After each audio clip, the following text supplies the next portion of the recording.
Siapapun bisa menjadi korban kekerasan seksual, bahkan siapapun bisa menjadi pelaku kekerasan seksual. Indonesia darurat kekerasan seksual terhadap anak-anak dan perempuan. Korban pelecehan seksual terhadap anak di bawah umur yang diduga dilakukan guru mengaji. Aksi pelecehan seksual terekam kamera pengawas di perumahan klaster. Di era modern seperti saat ini, banyak sekali kejahatan. Contohnya, pelecehan seksual. Pelecehan seksual yang terjadi pun tidak hanya pelecehan verbal seperti memegang atau meraba, namun juga pelecehan nonverbal seperti catcalling atau menggoda.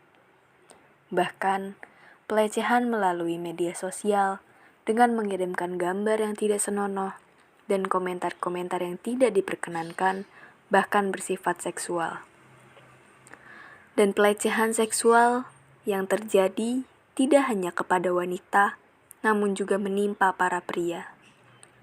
Menurut situs Lau UI, kasus kekerasan seksual banyak menimpa wanita, yaitu mencapai 87%, sedangkan pria mengalami pelecehan seksual sekitar 13%.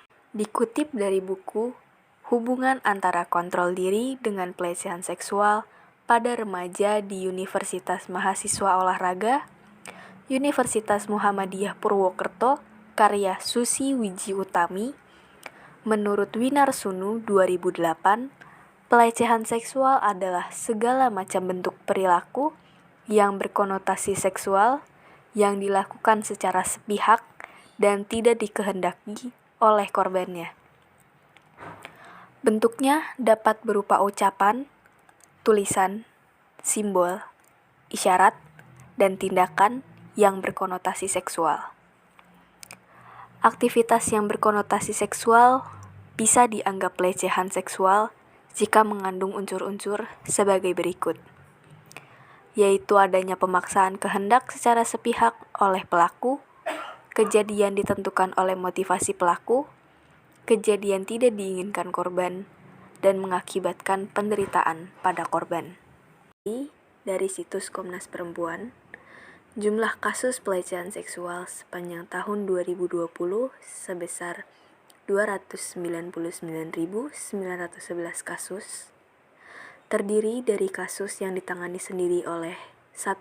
Pengadilan Negeri atau Pengadilan Agama sejumlah 291.677 kasus, Lembaga Layanan Mitra Komnas Perempuan sejumlah 8.234 kasus, Unit Pelayanan dan Rujukan atau UPR Komnas Perempuan sebanyak 2.389 kasus, dengan catatan 2.134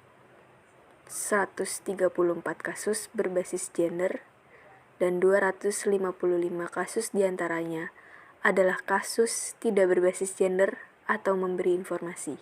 Dari kuesioner yang kami buat untuk para siswa, kami mendapatkan 18 responden yang terdiri dari 13 perempuan dan 5 laki-laki, rata-rata berumur 15-17 tahun.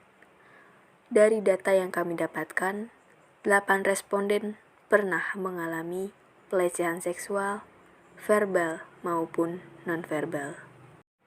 Pada kasus-kasus pelecehan seksual, tentu akan memberikan dampak negatif bagi para korbannya.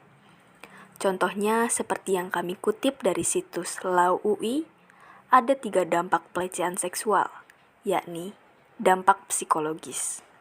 Tentu, para korban pelecehan seksual akan mengalami trauma yang mendalam. Selain itu, stres yang dialami korban dapat mengganggu fungsi dan perkembangan otaknya.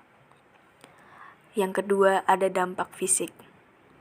Pelecehan seksual merupakan faktor utama penularan penyakit menular seksual atau PMS. Selain itu, korban juga berpotensi mengalami luka internal dan pendarahan, dan dalam beberapa kasus dapat menyebabkan kematian. Yang ketiga, dampak sosial.